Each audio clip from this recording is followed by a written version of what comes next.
So is soft porn, are they naked? Like both of them? So it's not pornography, it's... It can, let me give an example. It can be like in a TV show, people having sex, but you're not seeing things. The action. Yes. Should Christians watch it? Yes, that's the question. I feel that's a gray area.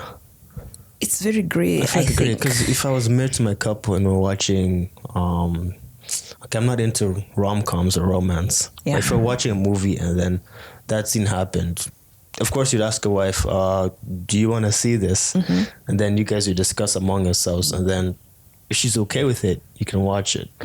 But as a single person, no, I don't think it's that really of a biggie, unless you got some self-control issues, unless this thing triggers a physical action. Yeah. Then I think you should try your best to avoid certain things, because of course you'll feel something. But if you're a person who sees this as like entertainment, I don't think it's really a biggie. It's not such a big Like deal. you'd be cast in hell for that.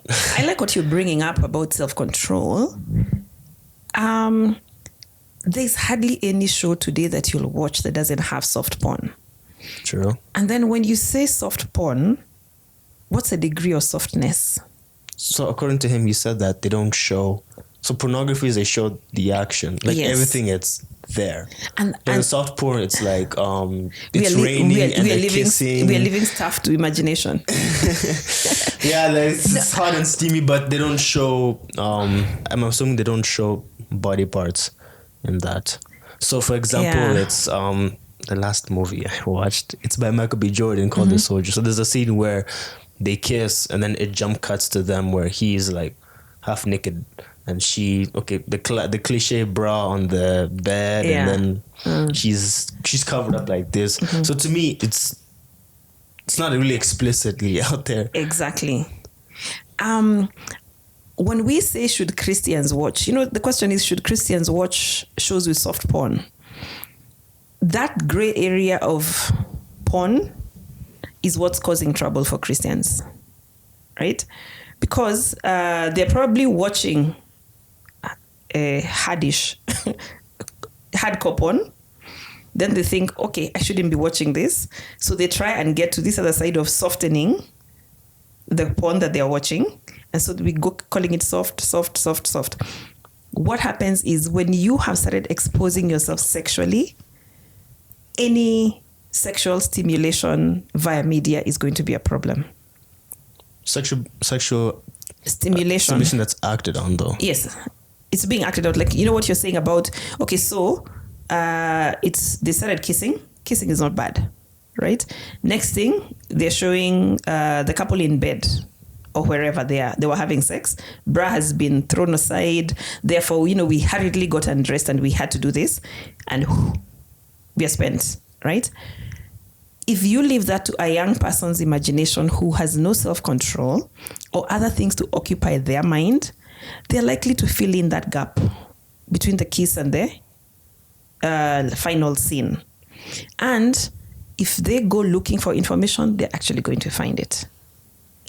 Because young people ask, let's not even go to, so who's a Christian? I know this is for the teens, but then teen gets into trouble by being an 8-year-old wondering what happened. How did they move from kissing to... Wait. No, but usually all these films have soft porn are rated. So if a child of 8-year-old in a family's house is watching that, that's a parent issue. It's not a child issue. No, it's a parent issue. It's not a child issue. So we can't blame the 8-year-old. Oh, we are not blaming the 8-year-old. We're talking about where the teen gets caught up in soft porn not necessarily being as soft as we are trying to consider it to be. So then, okay, let me take it to a different direction. So at the beach, we know that women are wearing swimwear. Yes. But some of these swimwear can be visually pleasing to the eye and cause that trigger. But now in our society, we know that just because a woman is dressed like that, you don't have the right to approach them and say, yo, you look amazing. Why don't we... You get that. Exactly. So when a guy sees this and he goes over and he's being a general... Not a nice guy. Is that a him problem? because she's coming to the beach to have fun, get water and all that, just have the fun at the beach. This guy, he can't control his brain, you know, but in his head it's like, that looks good, you know, she looks vulnerable, maybe I can talk to her and, you know, see we can get her down and all that. He can't control his brain. Is a murky area. I don't even know what the word. But the Bible, one of the fruits of the Spirit is to have self-control. Yes. So we are saying that this guy... So if we as Christians went to Mombasa and the ladies were wearing swimwear to enjoy water, okay, we see, okay, that's visually pleasing. Yes. But the self-control reminds us that you don't have the rights to push on agendas. Yeah, so what you do is actually just appreciate God's creation and look for distraction. Also, manage your boundaries. If you know that may be a stumbling block for you or would trigger something, excuse yourself from the scene or communicate that to the chick. Right? So let's say it's your girlfriend. You know, you have decided you're waiting until marriage and then, okay, so you go on this holiday or camp. Let's call it camp. Fair. Nice Christian camp, right? And you have gone, guys and girls. There should be some communication of certain boundaries. Because this thing where we say, a common phrase is my dress, my choice. You have a right to keep your eyes to yourself and your hands to yourself. We're assuming self-control is something that you should be having as a Christian. It's taught, though, we should have as a spirit. Yes, it is. It is. But that means that it's something that you have to keep working on. Every time you're exposing yourself, you're wearing out your self-control muscle. Every time you're filling your mind with other things and you're strengthening your self-control muscle. That's why we have some people who are able to look at this chick and just appreciate God's creation. He made her with all the curves. He made her with that flawless skin. Moving on, right? Because he has self-control, right? Because he has self-control. But where did he get that from?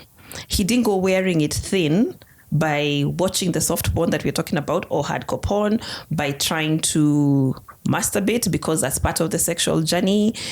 The more you indulge in sexual pleasure and sexual satisfaction, the easier it will be to just say, you know what, just let's go do it. Okay, so I'll go back to the main question. You said softcore, not hardcore. Yes. So here's my stance.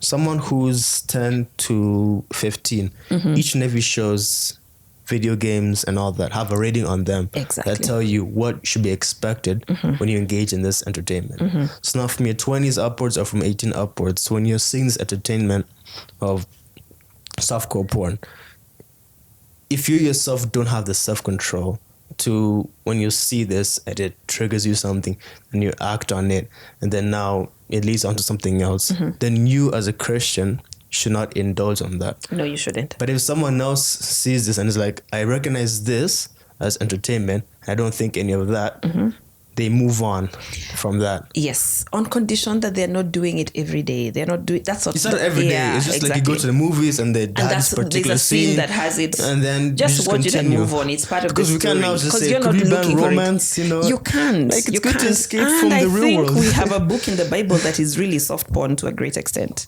Book of Solomon? Yeah, Song of Songs, yes. Yeah. Right? Do you get? So it depends. If somebody reads that book with a visual mind, then it can lead to something else. It can qualify. But if someone reads as literature. Exactly. So, like, why was it put there? So our stance is on the person, right? The person, frequency of exposure, and what you're doing with it. What are you making it mean? What is it there for? That can't be the only media that you're looking for. That can't be the only music that you're looking for, right? But you can't then do that thing that people used to do of close your eyes, they're kissing. You know, you can't just keep avoiding the scene just because it has happened. Yeah, because then again, Christians, and like for me, I'm a Christian, right? I will watch some of that for the sake of helping debrief it with young people. So I'm not going to go looking for pornography, but if a soft porn scene comes in a movie or a series that kids are watching, then I will watch it. Wait, kids are watching? Okay. I'm old. Everybody younger than me is kids. So okay. I mean, even 18-year-olds are watching. Let's just say teenagers for our audience. Kids. Sorry. Woo! We just said Gen who? What generation am I from? That's why. X, Gen Y, yeah. So unfortunately, man, yeah. So teens, stuff that teens are watching, and it's teens from 15, 16, so high school. Yeah. Right? If they're watching something and there's soft pornography in it, I'll watch it to debrief. I'll watch it to understand. I'll watch it to show, okay, imagine if you watched 5 of these shows a day, this is where your mind will end up heading. Because what does soft pornography also do? It gives a false impression of what relationships are like. Sex is easy. Sex is casual. In many shows that basically have soft porn, there's still a casualness of sex that really is misleading the younger generation, according to me. So should Christians watch? The answer is no, they shouldn't seek to watch, but if they find it, they shouldn't then treat it as though it's something that's such an abomination. It is what it is. It is, don't feed your mind on it all the time. So they should watch it, they should not seek it. Yes. Fair.